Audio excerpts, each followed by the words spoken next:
Olá pessoal, eu sou o PH Pereira do canal Teologizando. Nós vamos dar sequência à nossa série aqui sobre a congregação cristã no Brasil e nós estamos analisando alguns equívocos doutrinários e, por que não dizer, até mesmo alguns heréticos, né?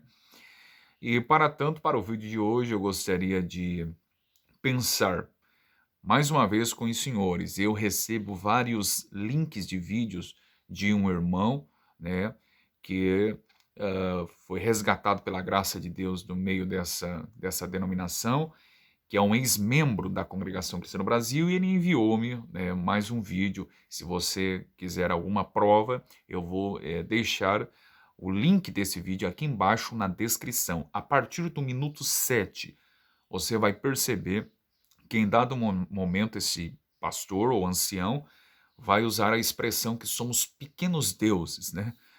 Essa expressão, ela tem ganhado força aqui no Brasil, principalmente quando os proponentes da teologia da prosperidade, da confissão positiva, começaram a difundir essa heresia.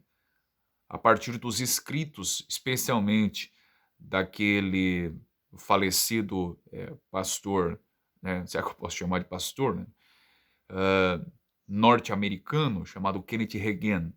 Então, muitos trazem ilatada a teologia da prosperidade dos Estados Unidos aqui para o Brasil e começam a espalhar todo esse lixo doutrinário. Então, vão enfatizar que somos deuses ou somos pequenos deuses, né? Isso é heresia. Não está de acordo com a Escritura. Se você pegar, por exemplo, o Evangelho segundo João, capítulo 10, verso 34, e nós vamos analisar, diz assim: respondeu-lhe Jesus, não está escrito na vossa lei, eu disse, de novo, sois deuses? E aí muita gente tem tomado esse texto isoladamente e dizer, olha, nós somos pequenos deuses, tá?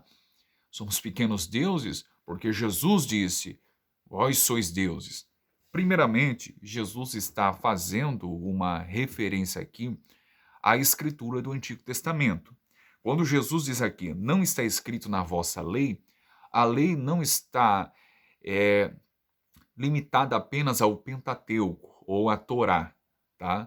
Os 5 primeiros livros escritos por Moisés. A lei aqui abrange toda a escritura do Antigo Testamento.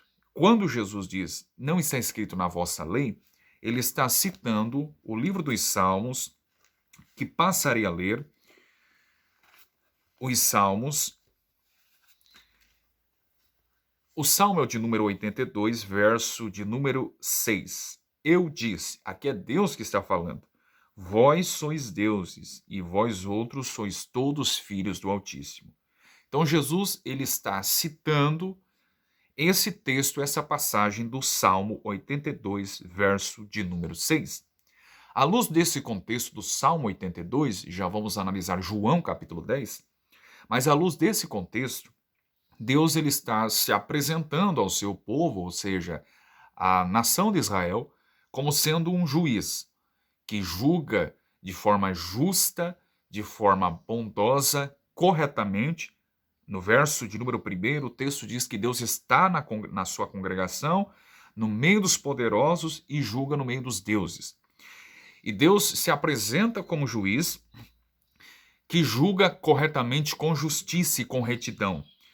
E no verso de número 2, ele fala sobre pessoas que julgavam injustamente. No verso 1, diz que ele julga no meio dos deuses.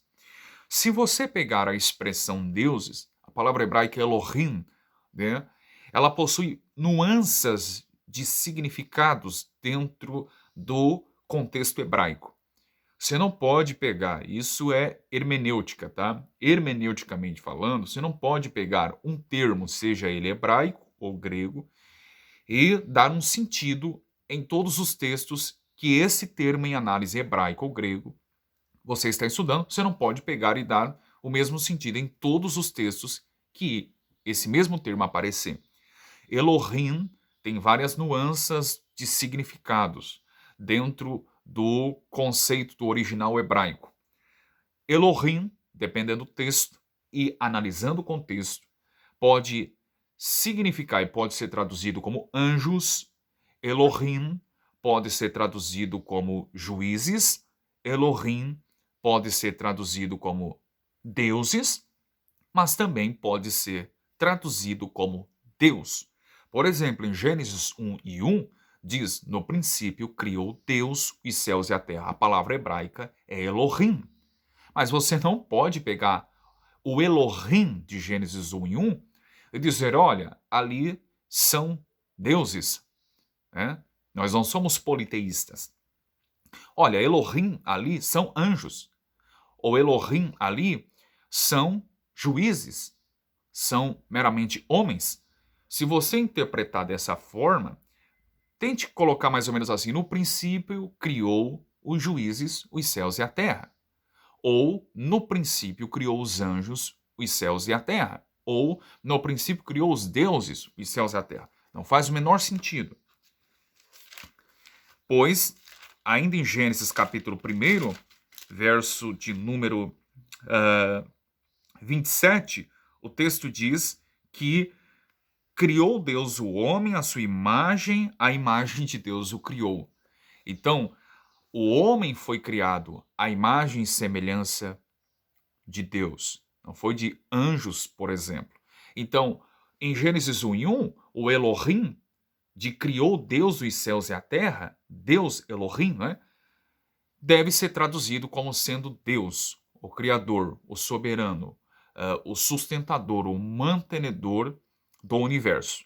Então, quando a gente chega para Salmo 82, verso de número 1, depois verso de número 6 também, deuses, que é a palavra hebraica Elohim, ela tem que ser interpretada como sendo juízes.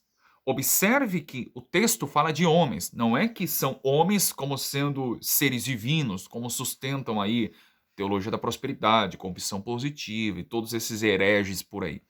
Não é que são homens, seres humanos, que são seres divinos e são assim como Deus em sua essência. Não. O Elohim aqui, ele tem que ser interpretado como sendo juízes. Observe, hermeneuticamente falando, o termo deve ser analisado à luz do seu contexto. E diz o texto que Deus julga no meio dos deuses, ou seja, no meio desses juízes. E no verso 2, Deus declara sobre que esses deuses, ou, vou usar o termo, esses juízes, né? Daqui para frente. Que esses juízes, esses homens, eles julgavam injustamente. E eles respeitavam a aparência dos ímpios. No verso 3, diz que eles não estavam defendendo o pobre e o órfão. Eles não estavam fazendo justiça ao aflito e ao necessitado, ainda no verso 3. E no verso 4, Deus, como sendo um juiz justo e reto em todas as suas ações e o que ele faz, ele diz assim, no verso 4, que era para esses juízes livrar o pobre e o necessitado e para tirar da mão dos ímpios. E no verso de número 6, Deus diz: vós sois deuses.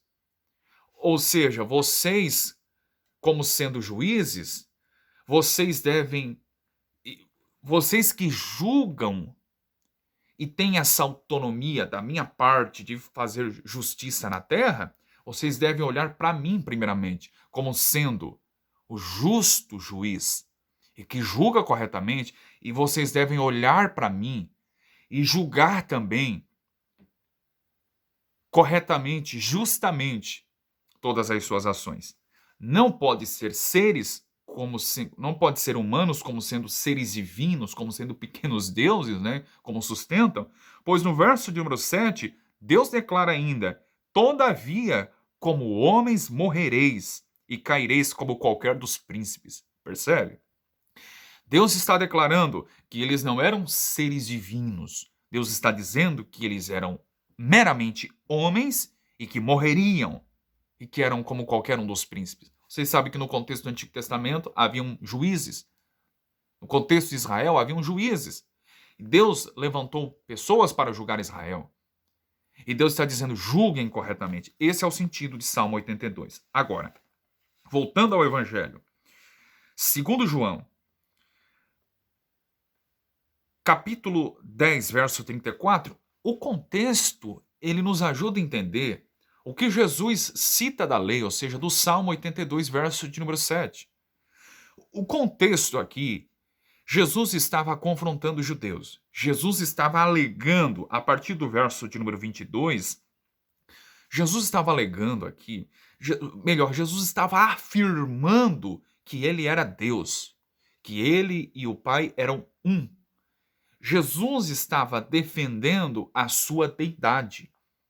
Os judeus incrédulos, por sua vez, começaram a dizer que Jesus estava blasfemando. Ele estava dizendo: você não pode ser Deus, você não pode ser filho de Deus. E no verso de número 31, o texto diz que pegaram outra vez pedras para o apedrejar. E no verso de número 34, depois de Jesus ter declarado que era Deus, o Deus encarnado, o Deus personificado, que era realmente o Filho de Deus, e os judeus começaram a dizer que ele estava blasfemando, Jesus vai dizer no verso 34, a lei está dizendo, o que a lei está dizendo? Vós sois deuses. Ou seja, vocês são juízes, vocês têm discernimento para julgar se o que eu estou falando é verdade ou não. Aqueles judeus não acreditaram, e esse foi o motivo pelo qual Jesus foi preso, crucificado e morto. Porque realmente Jesus sempre afirmou dizendo: sou Deus, sou o Filho de Deus. Vocês devem crer nisso. Esse foi o motivo que Jesus foi morto. Esse foi o motivo pelo qual Jesus foi morto. Os judeus incrédulos não aceitaram isso. E Jesus está dizendo: vós sois deuses, vocês devem julgar, vocês devem ter discernimento. Ok? Observe que se aqueles judeus incrédulos entendessem literalmente que Jesus estava dizendo que eles eram deuses realmente, que eles eram realmente pequenos deuses, aquilo seria a maior de todas as blasfêmias. Porque se eles já pegaram pedras para apedrejar Jesus pelo fato de ele ter declarado que era Deus, quanto mais se Jesus apontasse para aqueles homens e dissesse: vocês são deuses, vós sois deuses, e eles realmente entendessem que eles eram pequenos deuses. Israel é uma nação monoteísta. Ela abraça a fé, a crença em um único Deus. Textos como Deuteronômio 6 e 4, Isaías 43 e 10, Isaías 44 e 8, enfim, mostra que Israel crê em apenas um único Deus. Agora, se aqueles judeus entendessem que Jesus estivesse dizendo que eles eram pequenos deuses realmente, eles iam acabar matando Jesus, porque eles não eram politeístas, como outras nações, mas realmente eram monoteístas. Eles não entenderam da forma como hoje os proponentes da confissão positiva querem interpretar esse texto. Então Jesus está dizendo: vocês devem ter discernimento, olhem para os milagres que eu faço. Eles conheciam a escritura do Antigo Testamento e sabiam que o Messias seria um homem que faria milagres espantosos e extraordinários. O próprio Nicodemos, que era um entre os fariseus, em João capítulo 3, verso de número 2, ele diz assim: bem sabemos que és mestre vindo da parte de Deus, pois ninguém pode fazer esses sinais que tu fazes se Deus não for com eles. Os judeus sabiam que Jesus era Deus, porque ninguém operou milagres da escala superior, espantosa que Jesus operou. Ninguém. Ressuscitar mortos, ressuscitar um morto de 4 dias no túmulo, ninguém fez isso como Jesus fez. Multiplicar pães em peixes como Jesus fez, para alimentar mais de 5.000 pessoas, ninguém fez na história de Israel, na história da humanidade, somente Jesus fez. E nem os apóstolos fizeram isso. Transformar água em vinho, ninguém fez. E os judeus percebiam tudo que ele fazia, mas não queriam crer. Não queriam aceitar. Jesus está dizendo: vocês são deuses. Vocês devem ter discernimento. Olhem para os milagres que eu faço, que autentica, que ratifica, que corrobora o meu ministério, que corrobora que eu de fato sou Deus. Vós sois deuses. Vocês devem julgar. Agora, se devemos interpretar aqui João 10,34 como sois deuses, literalmente, então quando Jesus chama os fariseus em Mateus 23:33 de serpentes, então eles eram serpentes realmente? Literalmente eles eram serpentes? Percebe? Devemos pegar um termo e analisar todo o contexto, o conjunto do contexto, e um contexto pode ser imediato, próximo ou remoto. Quem estuda a hermenêutica, exegese, sabe disso perfeitamente. É preciso sempre verificar todo o contexto para entender a passagem. Agora, entendendo todo o cenário aqui envolvido, que Jesus estava confrontando os judeus incrédulos e entendendo o Salmo 82, quem primeiro começou a afirmação dizendo: vocês são deuses, vocês são pequenos deuses, não foram os proponentes da confissão positiva nem da teologia da prosperidade. Quem começou a afirmar isso foi exatamente Satanás. Em Gênesis capítulo 3, deixa eu conferir o texto rapidamente, verso de número 5, olha o que Satanás vai dizer para Eva, lá no Jardim do Éden, isso há 6.000 anos. Ele vai dizer exatamente assim. Verso 5. Porque Deus sabe que no dia em que dele comerdes, se abrirão os vossos olhos e sereis como Deus, sabendo o bem e o mal. Quem primeiro começou a dizer, vocês são deuses, vocês serão como deuses, foi exatamente Satanás. Essa teologia que diz que o homem é um pequeno Deus, é um Deus com D minúsculo, ela é herética, blasfêmia, satânica, demoníaca e deve ser rejeitada, refutada, desprezada por todo cristão que se preza, que teme a Deus e ama a Bíblia como sendo a inerrante e infalível palavra de Deus. Agora, precisamos atentar, porque se o homem é um pequeno Deus, quando Satanás falou para Eva, olha, vocês serão como Deus, vocês vão discernir entre o bem e o mal, vocês serão como Deus, o dia que comerem seu fruto proibido. Se o homem fosse criado como sendo um pequeno Deus, como sustenta a Congregação Cristã no Brasil e outros aí, né? Até mesmo dentro do campo pentecostal, se fomos criados como pequenos deuses, se somos realmente pequenos deuses, então quando Satanás falou para Eva, vocês serão como Deus, Eva deveria refutar a argumentação de Satanás por intermédio da serpente, e dizer, calma lá, não é que nós seremos como deuses, nós somos deuses. Você está mentindo. Nós não precisamos comer nenhum fruto para ser como Deus. Nós já somos pequenos deuses. Percebe que não há coerência, não há hermenêutica envolvida nessa teologia furada, não há exegese séria, não há análise contextual e por aí vai. Mais um ponto herético da Congregação Cristã no Brasil que precisamos refutar e entender que a mensagem trazida por eles não é verdadeira. Eu pretendo dar sequência. Abraço.